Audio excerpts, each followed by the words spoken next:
Jenna Bell, as always. Welcome back. So we are finishing up our Nightmare on Elm Street franchise review with the remake from 2010. I know some of you are going to be like, where's Freddy's versus Jason? Go check out, I should have in the Nightmare on Elm Street playlist, I should have the Freddy vs. Jason's review from about a year ago when I did the Friday 13th franchise review, so I just didn't really feel like doing it again because I know there's not really going to be much difference of what I said in the first one, so... But anyway, let's go ahead and talk about the remake. So this one is starring Jackie Earle Haley, who is taking on the part of Freddy.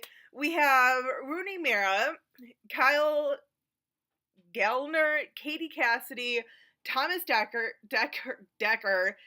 Kellen Lutz, Clancy Brown, and Connie Britton, along with a few other people. Now, I literally just finished this movie up because I've only watched it a few times and it's been years since I've really actually watched it, and I have to say I for the longest time absolutely hated this remake. I often said there's no redeemable qualities about this movie. I've changed slightly. I still am not quite on board with this remake, but it does bring a few things to the table that I do give it credit for, finally. This is definitely one of those rare cases. I know I've kind of mentioned this with other movies where I'm like, okay, maybe it'll kind of grow on me. This is definitely one that's maybe take a little closer look at it, make me have a little more of an appreciation for it, but nothing major where I'm like, team remake on Nightmare on Elm Street. I'm just saying. So, little tidbits here. So Wes Craven was never approached about the remake or anything. He was never kind of like, hey, are you okay with this? Hey, would you like any input? None of that. And I guess after the movie was released or whatnot, or talked about of it being in production, Wes Craven was just totally against it. He was not on board with it, so, you know, whatevs.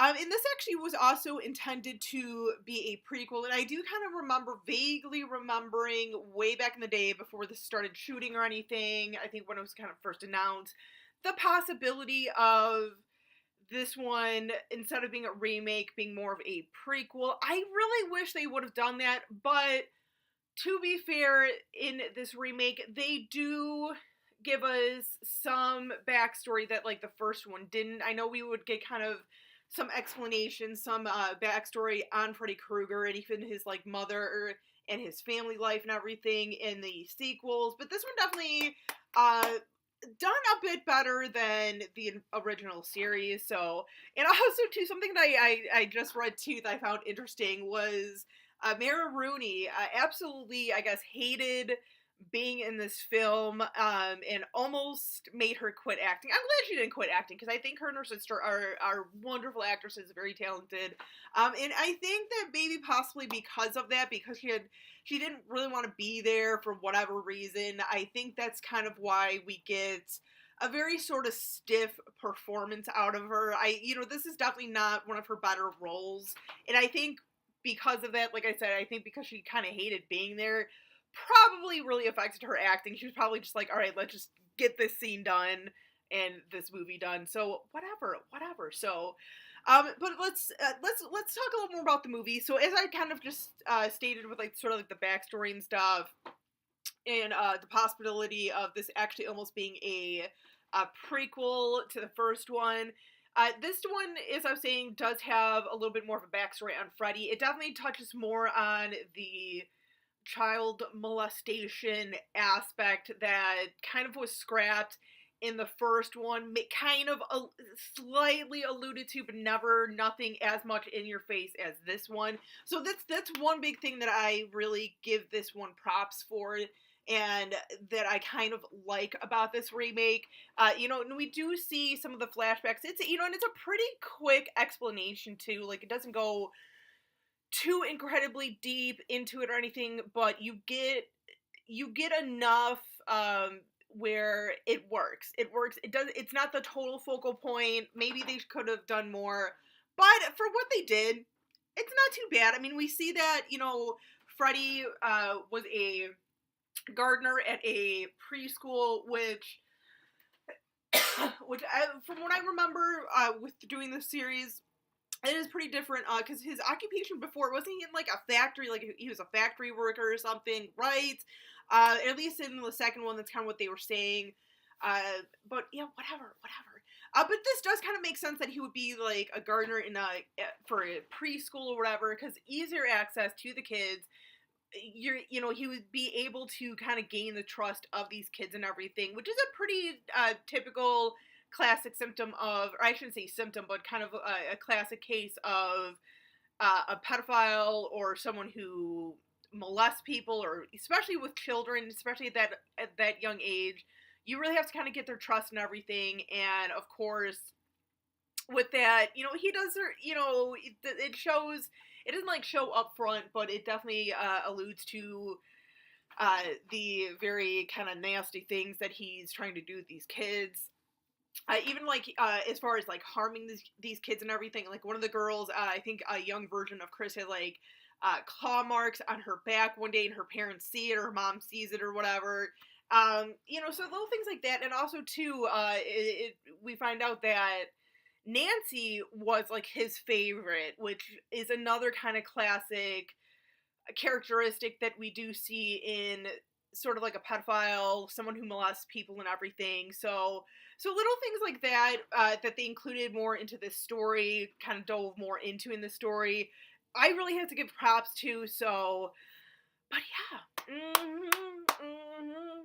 I mean, I also have to say too, like, in this movie, like, the kids, I mean, the actors in here, to be fair, all are, relatively great actors, at least decent actors. I mean, like, Connie Britton, Clancy Brown, in this and everything is, terrific actors, as they said, Mara Rooney and everything, but it just, the way that the characters are written are very just, like, you really kind of forget about them. Like, the girl, Chris, I literally forgot about her as soon as she died. Like, I didn't even, like, think about her, which, that's, I guess, the point. I mean, how many times do we keep thinking about characters once they die in a movie? Hardly ever, but it was kind of like one of those things, when you compare it to, like, the first one and this one, the characters from the original, even though, even someone like Rod Lane, who, is this bad boy and everything, there's still something about him that makes you sort of care about him, and especially knowing that, like, okay, yeah, he's got a reputation, but it's like, no, he's innocent in this. Like, no, you're still kind of rooting for him to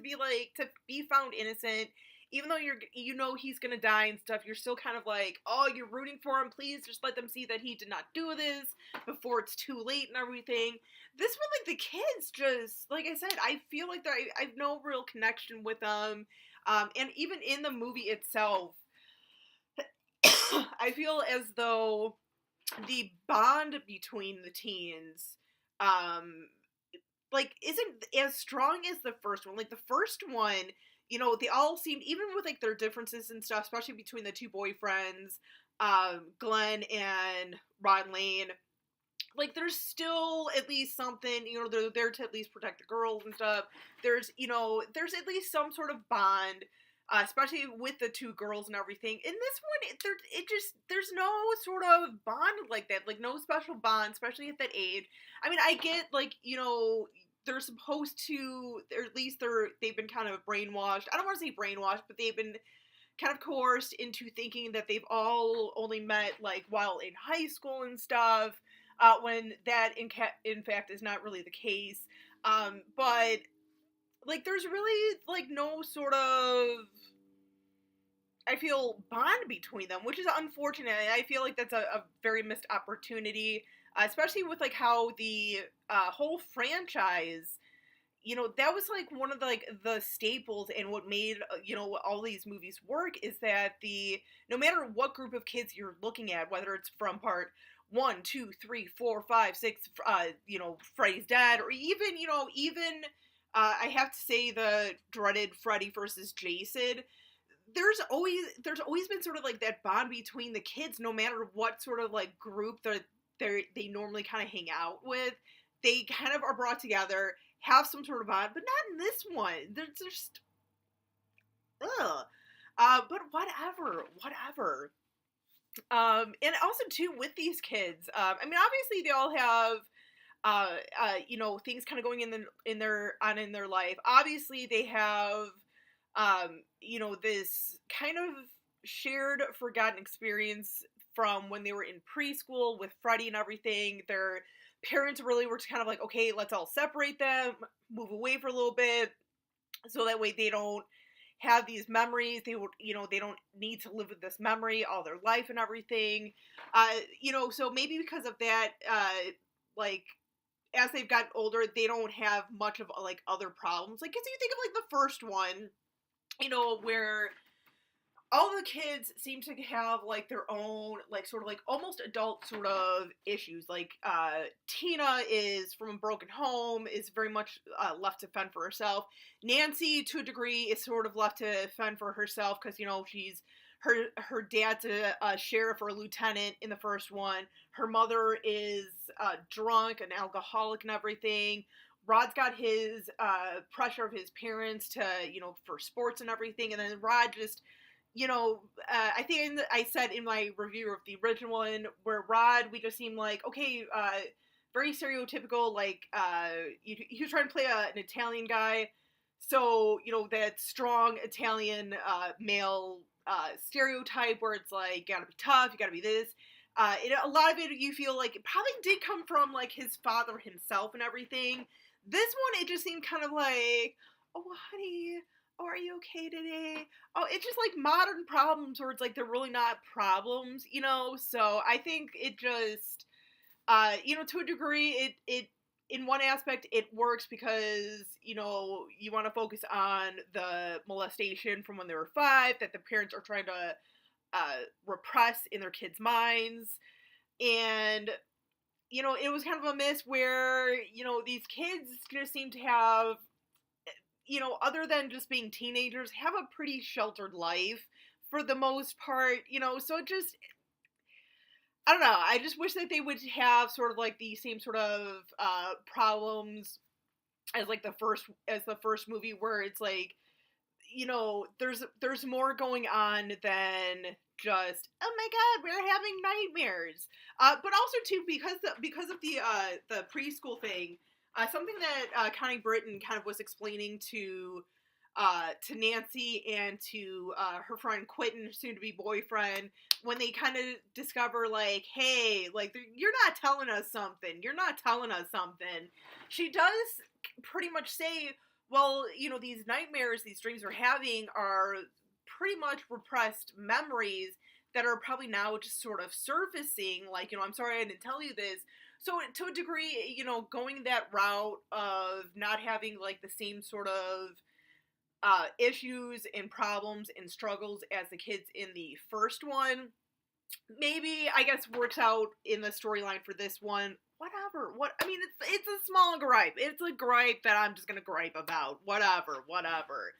But what else? So yeah. Oh, and sorry, I have like notes and everything, and somewhat actually in order. So, and I totally forgot what I was gonna say. Whatever. So after Nancy's mom kind of sort of explains, sort of indulges, admits a little bit, only part of the story of kind of what happened when they were kids. Quentin is kind of like, okay, well, we kind of know what happened, but Nancy, being Nancy, and, thankfully they did try to kind of keep her into that mode of like, well, no, there's more. Like, she's a smart girl, she's gonna figure out the puzzle and everything. She kind of knows, like, okay, well, there's more to this. I know there's more to this. Like, it's not that simple. Like, she would not keep something like this and just be like, oh, well, that's just kind of happened. So,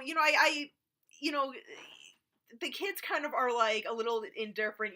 Something else is going on, but, I think Quentin is just kind of like, okay. And plus, too, Quentin a little bit, I feel like with his character, he has a little bit of a problem. He's a little sheepish, needs to learn to kind of stand up to his dad, played by Clancy Brown, who's a principal. you know, a little bit of, like, pressure from him, probably a little intimidated by him. Plus, you know, he's the kid who has the principal for her father. You know, like, things like that, as I was just kind of saying about, like, having, like, the problems that the kids have not really being on the same level as the kids in the first one. It, like, that right there. Like, your biggest problem is that your dad is the principal. You know, I just, like I said, it's just me kind of, sort of griping about that, whatever, you know, whatevs. But yeah, I mean, the whole movie, I mean, it's not totally terrible. It does have, you know, this one definitely does have homages and everything. I very much actually kind of enjoyed a few of the, homages, because they do have, you know, a good, you know, sprinkling of them throughout the movie from the entire franchise. And now, I know some of you guys, I can hear some of you guys saying, like, well, wait a second, Jenna, why is it that you like the homages in this one, but you were totally ripping it apart in the Halloween 2018? Well, here's the thing. Halloween 2018 was a direct sequel to the first one, not a remake. This here is a remake. I usually expect to have remakes, especially those part of a very big franchise like this, to have, like, homages to the rest of the series. You know what I mean? It kind of makes sense. Whatever. For a direct sequel that completely was ignoring all the rest of the sequels, that is not gonna fly with me. I'm sorry. One or two little homages, okay. Not the entire fucking movie. Just say it. So, but anyway, guys, there's my little kind of, like, review and thoughts on a Nightmare on Elm Street remake from 2010. Yeah, you know, like I said, I'm still not totally team Nightmare on Elm Street remake, but I definitely do have a little bit more of an appreciation for what they did in this one. So yeah, I definitely will take it over the Friday the 13th remake that heaping pile piece of dud. I'm just saying. Let me know what you guys think in the comments of the remake of Nightmare on Elm Street in the comments. Till next time, as always, stay creepy, classy, and a little bit sassy.